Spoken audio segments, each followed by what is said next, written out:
म्हणून जे लोक दारू पित असल त्यानं दारू पासून आणि जे लोक दारू पित नाही त्यानं दारू पिणाऱ्यापासून सावधान. तुम्ही म्हणाल दारू पिणाऱ्यापासून काहून सावधान? काहून ते हे पिणार पेताळ मोठी बेवड कधी का करून सांगता नाहीये. एक दिवस मी ऑटोनं जात होतो, तुम्हा बाजूनी एक बेवड येऊन बसलं. दिसाले असं बंफर होतं, बंफर बसला बाया बाजून येऊन काचकूच येऊन बसलाच बसला, गुपचाप नाही बसतो. तो गडबड दुनिया भरायची करे. काहून तर महत्वाचा मुद्दा हा होता, त्याच्या मांडीले होती खाज.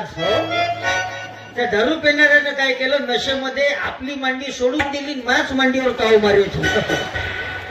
आता कोणाही एक दोन वेळा फुकट खाजवायला भेटलं तर बरं वाटतं, पण कोणी जर मांडी लाल होतपर्यंत खाजवली तर रागणेन का मग माणसं?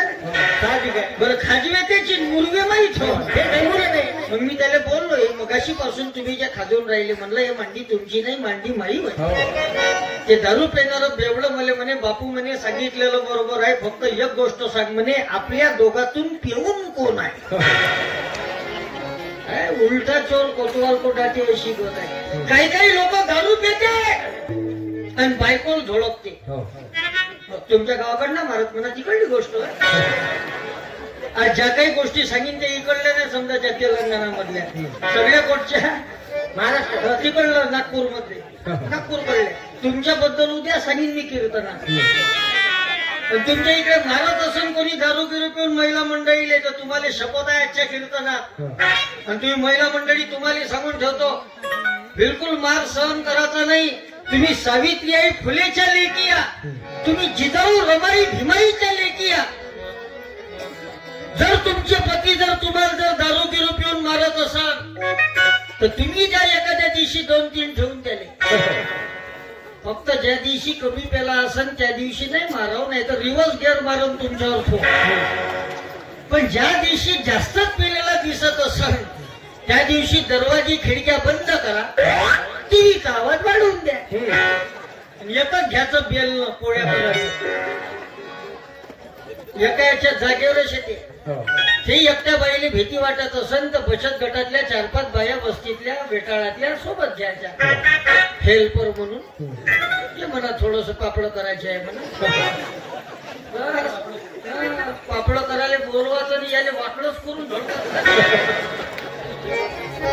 ठका उचलला का बायाला मार खाता? संघर्ष करा. नाही तर काही काही बाया संघर्ष नाही करत, नवऱ्यानं दारू पिऊन मारलं काही बाई सरळ राखेल अंगावर घेते, पण मेरा मरने को दिल करता फांसी लेने को दिल करता है, घर जाने को दिल करता है, मेरा मरने को दिल करता है. याच्या पुढं कोणत्याच तेलंगणामधल्या बाईनं असे गाणे म्हणायचे नाही, मेरा मरने को दिल करता है, मरायचं नाही.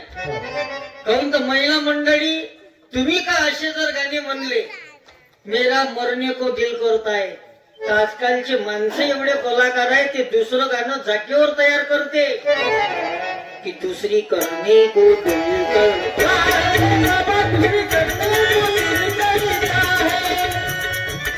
मी बोलतो ते खोटं आहे का खरं आहे?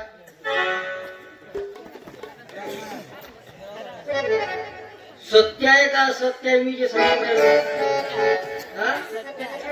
बाई म्हणते सत्य सायची म्हणते. मग व्यसनच जर करायचं असेल तर दारूच का करावं? व्यसन करायचं असेल तर हरिनामाचं करा. जे हरिनामाचं व्यसन केलं संत मीराबाईने, तुमच्या इकडे नाव ऐकलं का संत मीराबाईचं? एवढ्या मोठ्या राजवैभवाचा त्याग केला मीराबाईनं.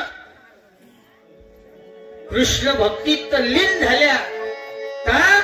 त्याचं कारण त्यांच्या हृदयात एकच होतं की सासों की माला पे सिमरू में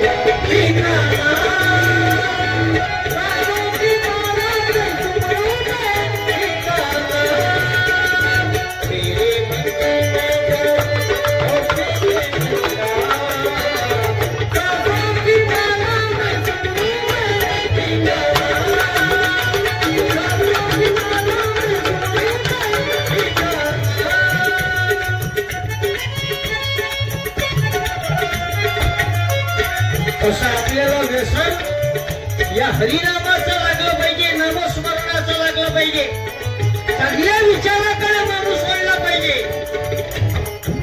या बाबू तू ये ना इकडे, ये इकडं. आणि शांत बघ बाबा फक्त. होय बाबा, एवढा गडबड कोण करते जी? अधिक मासात लायक आहे.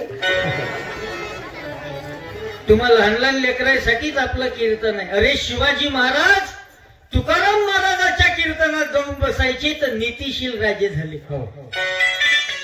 छत्रपती शिवाजी महाराजाचं नाव ऐकलं का विद्यार्थी भावांनो? तुम्ही बोलत जा. तुम्ही मराठी समजते ना? तुम्हाला समजते ना? समजते ना सगळ्याला मराठी? अजून कोणती दुसरी भाषा बोलू? नाही, मला सारच जमते. फक्त तुमची ते तेलगू नाही जमणार बा. नाही तर आता माझा या महिन्यात 3 तारखेला कार्यक्रम बालाघाट जिल्ह्यात झाला, मध्य प्रदेशात, हिंदीमध्ये. 10 तारखेला मी पटंगीच्या समोर होतो, हिंदीत कार्यक्रम झाला. छत्तीसगड मध्ये गेलो, रायपूरले, हिंदीत कार्यक्रम झाला. फक्त आमची हिंदी जरा वेगळी आहे. फेक परशे कोंबडा कुदके गया. आम्ही रोज बोलतो मराठी. एखादा दिवस असा उजाडते, तुम्हा मायबापामुळे आम्हाला हे संधी भेटते. नाही तर आज हे एवढं पाहिलं झालं असतं का जी? बापा बापा, काय झाडीन, काय डोंगर तुमच्या इकडं, आणि काय तो घाट, आणि का रोड, का ते बोर्ड लागली होती की मस्त अशी उलट्या जिलेब्या. समजेच नाही आम्हाला कुठं आलो आम्ही. मग आमच्या सोबत एक भाऊ आले. बाबा तुम्ही उभे राहा 1 मिनिट, 1 मिनिट. यायच्यासाठी टाळी वाजवून द्या. हे जर नसते तर तुमच्या गावात काही येऊ शकलो नसतो. या गावातील रामपूरवासियांनी यांना कोरपण्यात पाठवलं मला घ्यासाठी. हे 3 किलोमीटर गाडी घेऊन मला तिथं घ्यासाठी आले. आणि माणूस असा पक्का पाठवला का घाट चालू झाला. म्हणलं गाव किती दूर आहे की? 4-5 किलोमीटर. बस आलोच म्हणे. हे लाईट दिसून राहिले. मग ते लाईट आली त्या कोण्या येतो गावाची. म्हणलं हे बघा गाव. नाही म्हणे, हे वेगळं गुडाव आहे म्हणे, हे भजे गुडाव आहे म्हणे, याच्या समोर आहे म्हणे. 5-5 किलोमीटर करत करत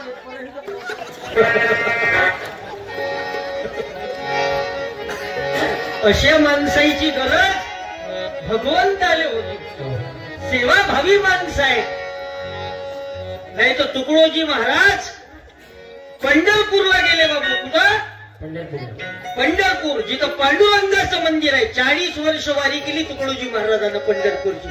आणि एकदा पंढरपूरच्या वाळवंटामध्ये नदीच्या पात्रात तुकडोजी महाराज फिरत असताना तुकडोजी महाराज म्हणतात, मला साक्षात पांडुरंग भेटला, मला साक्षात विठ्ठल भगवंत भेटला. आणि तो विठ्ठल पांडुरंग मला म्हणाला की माणूस द्या मज माणूस द्याही, माणूस द्या मज माणूस द्याही. भीक मागता प्रभू दिसला, तो हरी दिसला. माणूस द्या मज माणूस द्याही, माणूस द्या मज माणूस द्याही. भीक मागता प्रभू दिसला, तो हरी दिसला. भीक मागता प्रभू दिसला, तो हरी दिसला. लोक दर्शनासाठी जाती देवती सावा म्हणून घ्या, देवती सावा म्हणून घ्या. देव म्हणे मज माणूस न दिसे, देव म्हणे मज माणूस न दिसे. अजब तमाशा माणसला माणूस द्या मज माणूस द्याई, माणूस द्या मज माणूस द्याई.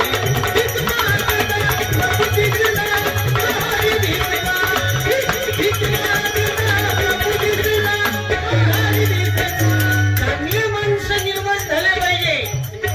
सात्विक माणसं, चारित्र्यवान माणसं, जे गावाचा विचार करतील, देशाचा विचार करतील, समाजाचा विचार करतील. आज अशा अशा माणसाची आम्हाला नितांत गरज आहे आणि अशा माणसं घडवण्यासाठी या संतांच्या विचाराची गरज आहे. कारण या संतांचा देव माणसात होता. कुठं होता बाबू देव यायचा? माणसात. आणि माणसातला देव जागृत करणं आजच्या काळाची गरज आहे.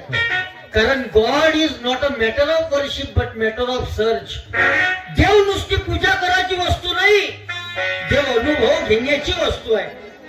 तुकडोजी महाराज लिहितात, जाणावे ग्राम हेची मंदिर आणि गावातील जन सर्वेश्वर. आपलं गाव आपलं मंदिर आहे आणि या गावात राहणारा प्रत्येक माणूस हा त्या मंदिरातला देव आहे. म्हणून माणसानं माणसाशी प्रेमानं वागा. कोणाचं कोणासोबत भांडण झालं असेल तर माफ करून टाका. कारण देव कधी भांडते का? आणि जर आपण भांडत असेल तर आपण समजून जायचं आपण देव ना. समजत असेल आपण स्वतःला देव तर मग भांडू नका. साधं नारळ जर फोडलं, नारळ देवाच्या पुढं, तर तुमच्या इकडं नारळाचं देवाला काय माहिती? बुरा. नारळाचा बुरा देवा आणि पुरा नारळ. हे नारळाचे वेगवेगळे प्रकार आहेत. हेच नारळ जर खराब जर निघालं मग याचा चेहरा पाहण्यालायक राहते. पावलंची म्हणते ते देवाने. पावलं नाही लेका ते खराब निघालं. म्हणून देव म्हणजे काय? तुकाराम महाराज लिहितात, तुका म्हणे आंधळे हे जन विसरून गेले खऱ्या देवा. माणसातला देव विसरलो आम्ही. माणूस माणसासोबत भांडायला लागला, द्वेष करायला लागला. कारण माणसातलं जे देवत्व आहे ते आपण जागृत केलं नाही. पण माणसातलं देवत्व जागृत करायसाठी एकच मार्ग आहे. त्या मार्गाचं नाव आहे ध्यान. काय नाव आहे? ध्यान. आणि त्यासाठी हा उत्सव आहे का माणसं इकडे वळले पाहिजे की नाम घ्यावी आवडीने, नाम घ्यावे आवडीने, भावे पावन गुरुभक्ती,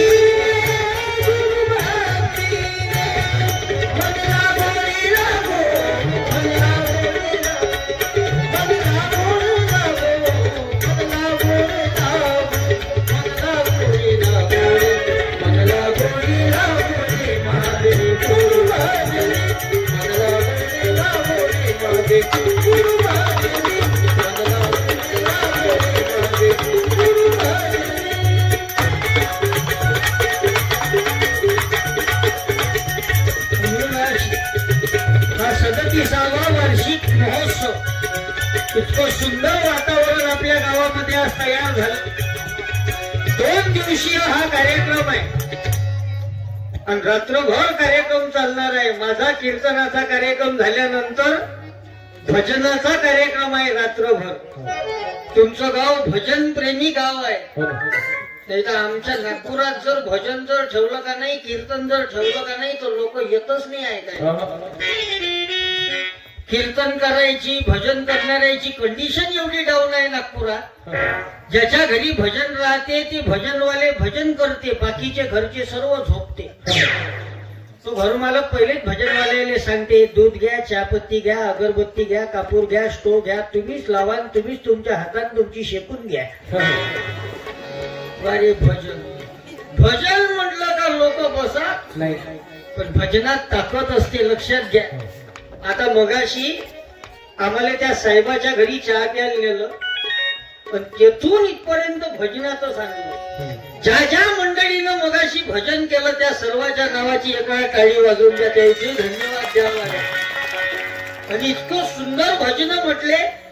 एक जण ते पकवात वाजवत होते आणि काही महिला मंडळी भजन म्हणत होत्या आणि सद्गुरूचं भजन म्हणत होत्या. याले म्हणते भजन म्हणजे कुठं कोणतं भजन म्हणावं हे समजणं आवश्यक आहे. हे तर तुकडोजी महाराजांना शिकवलं, आम्हाला सांगितलं. कुठं कोणतं का बोलाव, तारतम्य नाही ज्ञानी में तो ज्ञान डुबेगा पाणी में. आपण किती मोठे विद्वान असो, पण जीवनात जर तारतम्य नसेल तर त्या विद्वत्तेचा काही फायदा होणार. असं कोणतं भजन कुठं म्हणा याचंही तारतम्य ठेवणं. नाही तर आमच्या इकडं भर उन्हाळ्यात भजन झालं.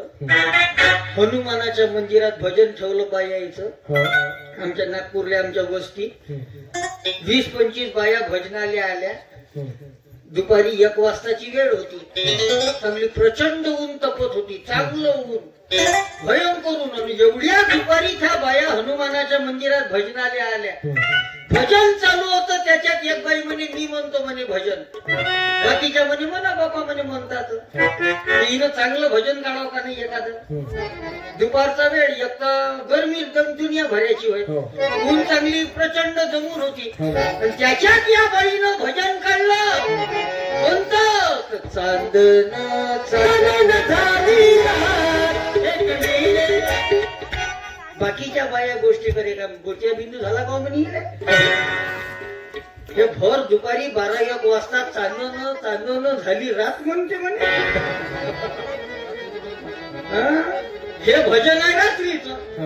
चांदणं चांदणं झाली म्हणजे कधी म्हणायला पाहिजे भजन हे रात्री. थेई आबाडात चांदणं असंत.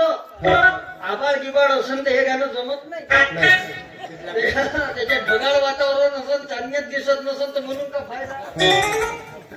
काही हात भट्टी लोक लावते.